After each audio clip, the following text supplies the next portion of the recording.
नमस्कार, मैं हूं अंजलि और आप देख रहे हैं यूपी न्यूज 24। तो चलिए शुरुआत करते हैं आज की बड़ी खबर से। उत्तर प्रदेश के मुख्यमंत्री योगी आदित्यनाथ ने शुक्रवार को यहां किंग जॉर्ज मेडिकल विश्वविद्यालय में एशिया की पहली पैथोजेन रिडक्शन मशीन का लोकार्पण किया।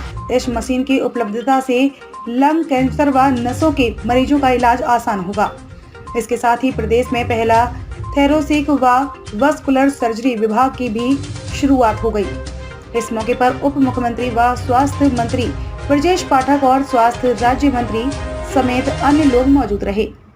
अपने संबोधन में मुख्यमंत्री योगी आदित्यनाथ ने कहा कि केजीएमयू परिवार को हृदय से बधाई, क्योंकि देश के सबसे बड़े मेडिकल कॉलेज में से एक केजीएमयू में नए परिवर्तन होते हम देख रहे हैं। उन्नति और अवनति क्या होता है? बीज जब बढ़ता है तो उन्नति होती है, बीज पड़े पड़े सड़ जाए तो अवनति होती है। उन्होंने कहा कि आज केजीएमयू में 3 महत्वपूर्ण उपलब्धियां मिल रही हैं। हमने कोरोना महामारी में उस स्थिति को देखा है। एक मेडिकल कॉलेज की कर्मी को हमने अपने बीच से जाते हुए देखा। उसके लंग्स के लिए 1 करोड़ 20 लाख की जरूरत थी। हमें समय के साथ अपने कार्यक्रमों में भी बदलाव लाना होगा। उत्तर प्रदेश जैसे राज्य में हम उन्नति के वाहक बने, यह लक्ष्य होना चाहिए। हमने केजीएमयू के 100 वर्षों में काफी प्रगति भी की है। साथ ही ठहराव कहाँ आया है, इसकी समीक्षा भी करनी होगी।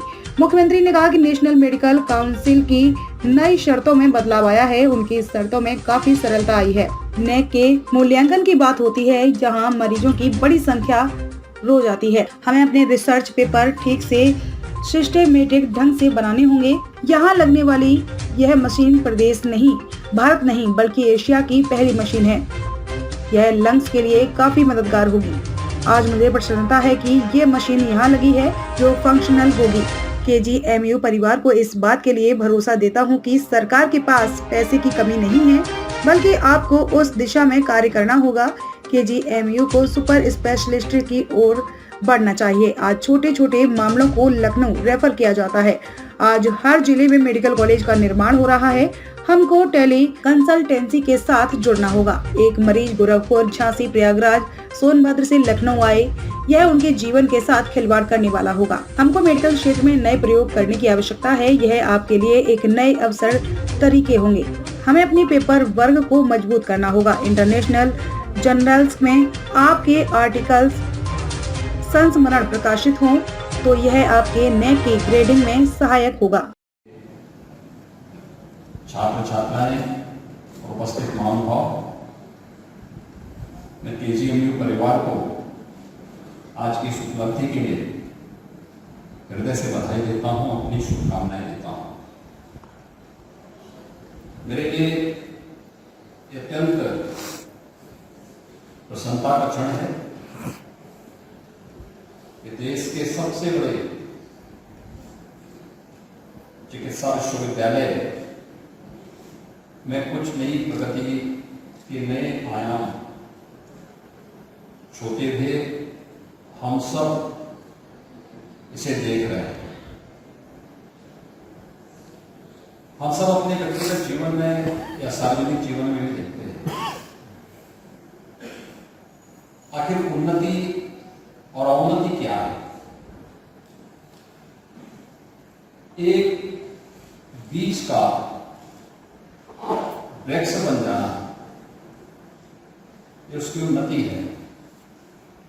लेकिन एक बीज का पड़े पड़े सड़ करके नष्ट हो जाना, ये उसकी अवनति है।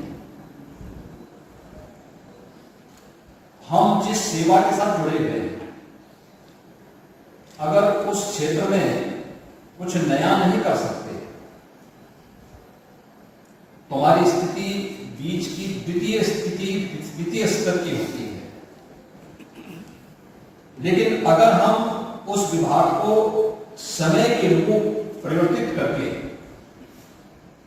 देश का और परिस्थिति के रूप आगे बढ़ाने में मदद करते हैं, हम उसके उन्नति के वाहक होते हैं। और मुझे लगता है कि हमेशा समाज उन्नति को देखता है। आज केजीएमयू में ये 3 महत्वपूर्ण उपलब्धियां वैस्कुलर सर्जरी विभाग में थॉरेसिक सर्जरी विभाग में और ट्रांसफ्यूजन मेडिसिन विभाग में ये जो 3 चीजें क्रमिक रूप से आगे बढ़ती हुई दिखाई दे रही है, यह अत्यंत महत्वपूर्ण है। मैं बहुत बार यहाँ के कुलपति जी से इस बारे में कहता था। हम लोगों ने देखा है इस सदी की सबसे बड़ी महामारी के दौरान हम सब इस बात के गवाह हैं। मुझे याद है जब यहाँ पे RNL की मेडिकल छात्रा को कार्यक्रम आयोजित करके हमें उन्हें सम्मान करना चाहिए और हर माननीय मुख्यमंत्री जी ने कह रखा है कि जो अच्छे लोग हैं उन्हें सम्मान मिलना चाहिए, जिससे आने वाली पीढ़ी सीख सके कि हमें भी अच्छा करना है। कभी कभी मैं चुपचाप हॉस्पिटल आता हूँ, देखता हूँ। महाराज जी मैंने एक बार देखा कि 6000 को पीड़ित मेला लगा हुआ था। 9000 से अधिक मरीज हमारे पास ट्रामा में आते हैं। 6000 ओपीडी फिट है। विपरीत परिस्थितियों में केजरीवाल परिवार ने अपनी गुणवत्ता का पैमाना सिद्ध किया है और हर स्थिति में चुनौती को स्वीकार करते हुए केजरीवाल परिवार आगे बढ़ रहा है। तो बहुत बहुत शुभकामनाएं देता हूँ हमारे जो नए विभाग में। दुनिया में हमारी बात जाएगी, तारीफ होगी। और सबसे बड़ी बात यह है कि अभी तक क्या होता था कि कोई गंभीर रोगी फेफड़े का है तो उसे हैदराबाद भेजते या अन्य प्रदेशों में भेजते थे, दिल्ली भेजते थे। लेकिन अब लोग हमारे पास आएंगे, हमको अच्छा लगेगा और हम जब अच्छा काम करेंगे तो प्रदेश का नाम करेंगे। और ऐसा ही माननीय मुख्यमंत्री जी चाहते हैं और हम और हमारी टीम पूरी तरह से आपके साथ है। और जो भी आप करोगे आपको बहुत बहुत साधुवाद है। माननीय डीसी साहब से हमने अभी बात किया था, इतना अच्छा काम हम लोग कर रहे हैं तो हमको प्रतिदिन कोई प्रश्नोट जरूर जारी करना चाहिए। अब ये जब ट्रांसप्लांट हुआ तो अभी अखबारों में आ जाएगा। ऐसे सभी जो 10 बड़े काम हैं प्रति महीने हमारे, उनकी सूची बनाकर पुस्तिका बने और उसका विमोचन भी माननीय मुख्यमंत्री जी के हाथों उसको हम लोग लोकार्पित कराएंगे। होता क्या है कि जब आप अच्छी बात लोगों के सामने लाओगे तो लोगों को पता चलेगा। बहुत अच्छा काम कर रहे हैं। मैं सभी चिकित्सकों को, पैरामेडिकल स्टाफ को, अपने नर्सेज को और स्टूडेंट्स को दीपावली के पावन पर्व की आज्ञा दूर है, बहुत बहुत शुभकामनाएं देता हूँ। आप लोग घर से दूर है, यही एक दूसरे भाई बहन को हम लोग अपना तिलक लगा करके अपने त्योहार की पूर्णता करें। बहुत बहुत धन्यवाद। आभार। खबरों में अब तक लिए बस इतना ही। मिलते हैं फिर ऐसी ही बड़ी खबर के साथ। तब तक के लिए नमस्कार और देखते रहिए यूपी न्यूज़ 24।